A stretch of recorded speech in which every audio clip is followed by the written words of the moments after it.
فارسی زبان کے نامور شاعر اور مصنف حافظ شیرازی کا نام محمد لقب شمس الدین اور تخلص حافظ تھا۔ حافظ شیرازی کب پیدا ہوئے اس بارے میں اختلاف ہے۔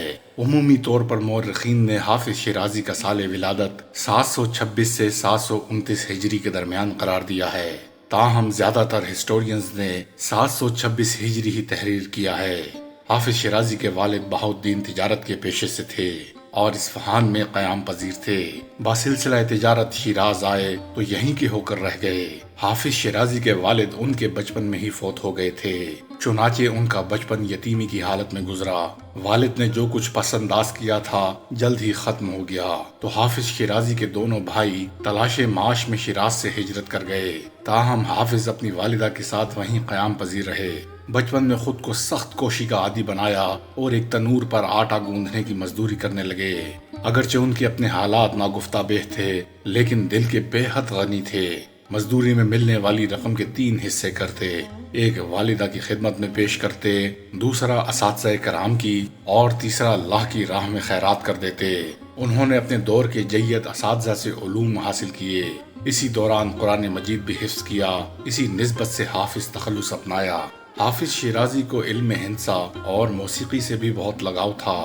آپ کے معاصر اور ہمدرس انہیں مولانا الاعظم، استاد تحریر الادباء اور فخر العلماء کے ناموں سے یاد کرتے تھے۔ ان کے زمانے میں ایران عام طور پر جبکہ شیراز خاص طور پر شعر و ادب کا مرکز تھا۔ کئی نامور شعراء شیراز میں قیام پذیر تھے، پورے ملک میں ان کے کلام کا طوطی بولتا تھا۔ اس ماحول میں حافظ شیرازی نے شاعری شروع کی۔ ابتدائی طور پر وہ دربار شاہی سے قربت رکھتے تھے اور اس وقت کے دستور کے مطابق بادشاہوں کے قصیدے بھی نظم کیا کرتے تھے۔ یہی وجہ ہے کہ اس وقت کے بادشاہ نہ صرف ان کی شاعری کے قائل تھے بلکہ مختلف اوقات میں انہیں انعام و اکرام سے بھی نوازتے۔ حافظ شیرازی نے 4 بادشاہوں کا زمانہ دیکھا۔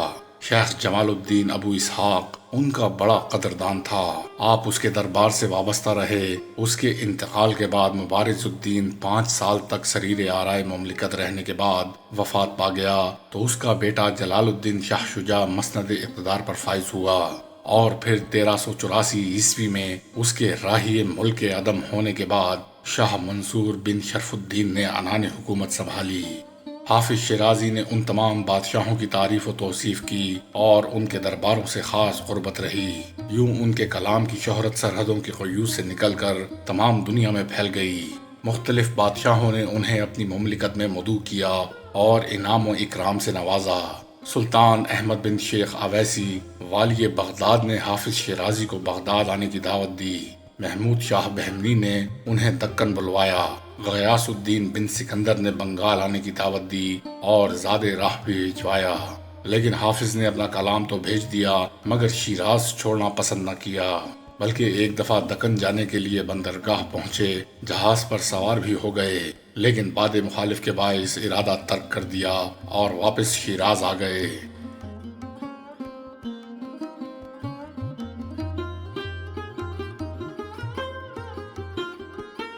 حافظ محمد اسلم جے راجپوری نے اپنی کتاب حیات حافظ میں ان کی ذاتی زندگی کے کچھ حالات یوں بیان کیے ہیں۔ وہ لکھتے ہیں کہ حافظ شیرازی کی زندگی درویشانہ اور فقیرانہ تھی۔ ان کے تمام اوقات علمی مشاغل، عبادت اور ریاضت میں صرف ہوتے۔ سیر چشمی اور فیاضی جو بزرگوں کا خاصہ ہے ان میں بدرجہ کمال موجود تھی، اور دنیاوی جاہ و مال کی خواہش سے ان کا رتبہ بہت بلند تھا۔ ان کی تمام آمدنی فقراء اور درویشوں کے لیے وقف تھی، اور بیگانوں اور آشناؤں سب کے لیے ان کا دروازہ ہر وقت کھلا رہتا تھا۔ ان کی روزی بادشاہوں اور امراء کی فیاضی پر منحصر نہ تھی، بلکہ وہ مدرسے میں تعلیم دیتے اور اسی آمدنی سے گزارا کرتے۔ ان کی ایک بہن وفات پا گئیں تو ان کے کم سن بچوں کی کفالت بھی حافظ نے کی۔ وہ مجذوب یا صوفی یا آزاد مجرد نہ تھے، انہوں نے شادی بھی کی تھی اور ان کے 2 بیٹے تھے۔ ایک بیٹا نوعمری میں فوت ہو گیا اور اس کے مرثیے میں ایک غزل لکھی۔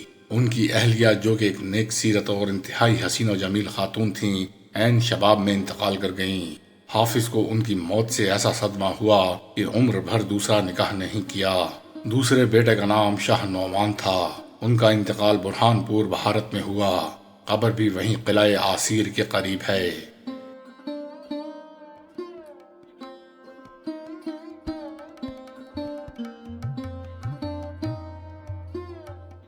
ہر شخص میں فطری طور پر وطن کی محبت کا جذبہ موجود ہوتا ہے۔ جہاں انسان پیدا ہوا، اپنے والدین اور بھائی بہنوں کے ساتھ وقت گزارے، ارد گرد کے ماحول سے آشنا ہو، اور جہاں بچپن اور جوانی کے شب و روز گزرے ہوں، اس جگہ سے گہری وابستگی ہو ہی جاتی ہے۔ لیکن حافظ کی شیراز سے محبت اس قدر مثالی تھی کہ عمر بھر کہیں اور جانے کا قصد نہ کیا۔ ایک بار یزد کے لوگوں کے بے حد اسرار پر وہاں تشریف لے گئے تو دل نہیں لگا، ہر وقت اداس رہتے اور شیراز کی یاد اور تعریف میں غزلیں لکھتے۔ لہٰذا جلد ہی اپنے محبوب شہر واپس لوٹ آئے۔ اس میں یقیناً اہل و عیال کی محبت بھی کار فرما تھی۔ شیراز کے مشرقی سمت میں 2 میل کے فاصلے پر ایک خوشنما مرغزار کا نام خاک مصلح ہے۔ وہاں فرصت کے لمحات میں چلے جاتے، دل بہلاتے اور شاعری کرتے۔ شیراز کے اکثر باغات اور سیرگاہیں اسی جانب ہیں۔ یہ ایک نہایت سرسبز اور پرفضا مقام ہے۔ وہ جگہ قدرتی مناظر اور تنہائی حافظ کی شاعرانہ طبیعت کے عین موافق تھی، اسی لیے تمام دنیا پر اسے ترجیح دیتے۔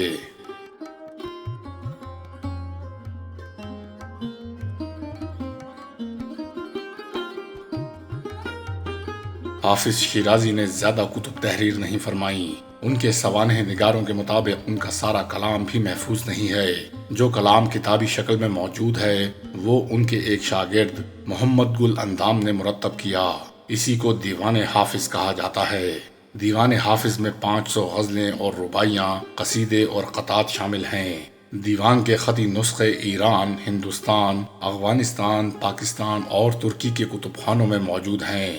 دیوان حافظ اپنی ضخامت کے اعتبار سے کم، جبکہ معنوی حسن کے اعتبار سے زیادہ شہرت کا حامل ہے، اور ان کی پوری زندگی کا حاصل ہے جو ہر دور میں مقبول اور زبان زد خاص و عام رہا۔ انہوں نے کمال بلاغت اور اعجاز سے عاشقانہ اور عارفانہ کیفیات کو ایک ساتھ جمع کیا۔ بعض غزلیات میں مولانا روم کی جھلک نظر آتی ہے، مگر الفاظ کے انتخاب، تراکیب کے استعمال، معنی خیزی اور دل آویزی میں ان کا اپنا ہی رنگ نمایاں ہے۔ پھر ان کے کلام میں ایک خاص طرح کی شیرینی بھی ہے۔ اکثر شعراء کے دیوان میں چند ایک غزلیات یا اشعار ایک خاص رنگ میں ہوتے ہیں، تاہم دیوان حافظ کا ہر شعر پہلے سے بڑھ کر ہے، ہر غزل دوسری غزل سے بڑھ کر لطف دیتی ہے۔ کلام میں ایسا سحر ہے جو پڑھنے والے کو اپنے حصار میں جکڑ لیتا ہے۔ حافظ نے شاعری کے ذریعے جو عزت اور وقار حاصل کیا وہ بہت کم شعراء کا مقدر بنا۔ شیراز میں رہنے کے باوجود ان کا کلام سینہ بسینہ ملکوں ملکوں پہنچا، اور ان کی زندگی ہی میں ان کی غزلیں نہ صرف ایران بلکہ بغداد، عراق، جنوبی ہند اور بنگال تک پہنچ چکی تھیں۔ ان کی شاعری کی گونج بادشاہوں، نوابوں اور رؤساء کے ایوانوں میں سنائی دینے لگیں۔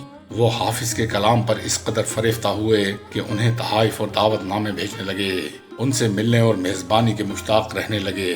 لیکن حافظ اپنی سیر چشمی اور گوشہ نشینی کے باعث کہیں جانا پسند نہیں کرتے تھے۔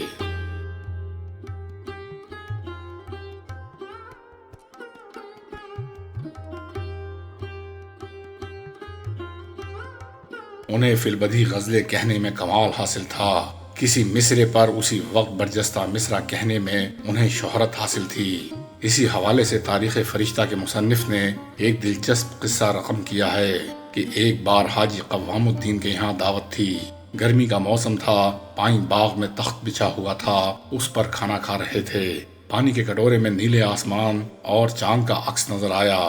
اس وقت یہ منظر بہت دل فریب معلوم ہوا تو فوراً یہ شعر کہا: آسمان جو نیلے دریا کی طرح ہے اور ہلال جو کشتی کے مشابہ ہے، ہمارے حاجی قوام الدین کی نعمت میں غرق ہے۔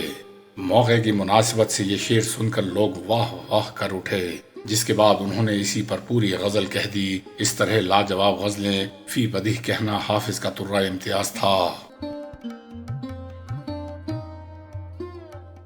کسی شاعر کی عظمت کا اعتراف عوام الناس کریں تو اس میں کوئی تعجب کی بات نہیں، خواص کے ہاں اس کی مقبولیت قابل توجہ ہے، لیکن جب اس کے اپنے عہد کے عظیم شعراء اور بعد کے ادوار میں آنے والے باکمال شعراء اس کی تعریف میں ردب اللسان ہوں تو وہ شاعر واقعی بلند مرتبہ اور نابغہ روزگار تسلیم کیا جاتا ہے۔ حافظ شیرازی بھی ایسے ہی ہستی ہیں جن کی شاعری مشرق و مغرب دونوں میں یکساں مقبول ہے۔ کہا جاتا ہے کہ اگر فارسی کی تمام شاعری اکٹھی کر لی جائے اور اس میں انتخاب کیا جائے تو اتنے اچھے اور عمدہ اشعار صرف دیوان حافظ ہی میں ملیں گے۔ ہاں، یہ ضرور ہے کہ مختلف ذوق کے افراد مختلف غزلوں کا انتخاب کریں۔ بہت سے لوگوں نے دیوان حافظ کے انتخاب کیے ہیں، لیکن وہ یکساں نہیں ہیں۔ کسی کے نزدیک اس کے مزاج کے باعث اگر ایک غزل بہت اہم نہیں تھی تو دوسرے نے اپنے مزاج کے مطابق وہی غزل اہم سمجھ کر انتخاب میں شامل کر لی۔ اس حوالے سے صائب کہتا ہے کہ حافظ شیرازی کی شاعری کا انتخاب نہیں ہو سکتا، جبکہ مولانا حالی کہتے ہیں جن اصولوں پر شیخ سعدی نے غزل کی بنیاد رکھی اس کے بعد اکثر معتزلین نے وہی اصول اختیار کیے، کیونکہ ان کے ہاں بغیر غزل کا سرسبز ہونا نہایت دشوار تھا، اور اس طرح رفتہ رفتہ ایران، ترکستان اور ہندوستان میں ایک آگ سی لگ گئی۔ معروف انگریزی ادیب ہنری کلارک کے مطابق دنیا کے کسی ملک میں بھی کوئی ایسا عالمی دماغ اور تباہ شاعر پیدا نہیں ہوا۔ انگریزی زبان کے نامور شاعر ایمرسن نے حافظ شیرازی کو شاعروں کا شاعر قرار دیا ہے۔ جرمن زبان کے عظیم فلسفی اور شاعر گوئٹے نے انہیں لاسانی کہا ہے۔ اس نے حافظ کی تقلید میں 200 غزلیں کہیں اور ایسی دل آویز کہیں کہ اس کے مجموعے کو ویسٹ ایسٹرن دیوان کہا گیا ہے۔ مغرب میں حافظ کا یہ ایسا تعارف ہے جس نے ان کی شہرت کو 4 چاند لگا دیے۔ اسی طرح فارسی ادب کو انگریزی میں مقبول بنانے والے ایڈورڈ فٹز جیرالڈ نے حافظ کو الفاظ کا بہترین موسیقار کہا ہے۔ کلام حافظ میں دیوان کو وہ مقبولیت حاصل ہے کہ اس سے لوگ فال تک نکالتے ہیں۔ دیوان حافظ سے فال نکالنے کے مختلف طریقے رائج ہیں۔ بعض صاحبان بسم اللہ پڑھ کر دیوان حافظ کھولتے ہیں اور پھر کسی شعر پر انگلی رکھ کر اس شعر کے مطلب سے فال نکالتے ہیں۔ بعض صاحبان دیوان حافظ کھول کر صفحے کے 7ویں شعر سے فال نکالتے ہیں۔ اس طرح فال نکالنے کے کئی اور طریقے بھی رائج ہیں۔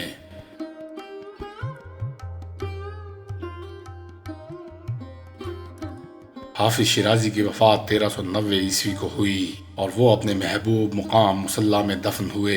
وفات کی تقریباً 65 سال بعد ان کی قبر پر ایک مقبرہ تعمیر کیا گیا جو حافظیہ کے نام سے مشہور ہے۔ ایرانی کیلنڈر کے مطابق ہر سال 12 اکتوبر کو ملک بھر میں یوم حافظ منایا جاتا ہے۔ اس دن ایران کے شہر شیراز میں دنیا بھر کے محققین کی موجودگی میں حافظ کی یاد میں تقریبات منعقد کی جاتی ہیں۔ واضح رہے کہ حافظ شیرازی نے اپنی قبر کے بارے میں ایک شعر میں جس طرح پیش گوئی کی تھی وہ درست ثابت ہوئی اور ان کی قبر آج ایک مشہور زیارت گاہ ہے۔ برسرے تربت چوں گزری ہمت خواہ کہ زیارت گاہ رندان جہاں خواہد بود، یعنی جب ہماری قبر پر تمہارا گزر ہو تو دعا مانگو کیونکہ ہماری قبر دنیا بھر کے رندوں کی زیارت گاہ ہے۔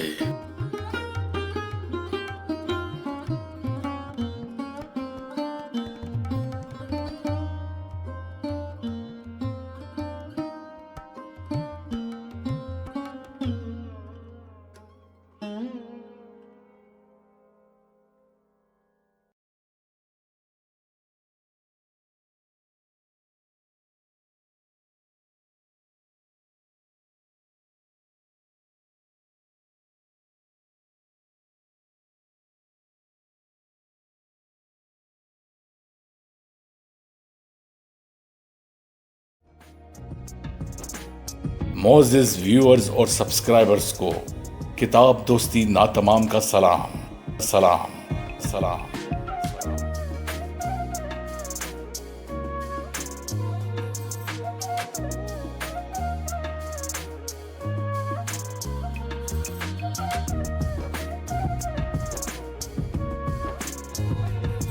آپ سے گزارش ہے برائے مہربانی میرے دوسرے چینل ورلڈز انفارمیشن انسائکلوپیڈیا کو سبسکرائب کیجیے، جس کا لنک ڈسکرپشن میں موجود ہے۔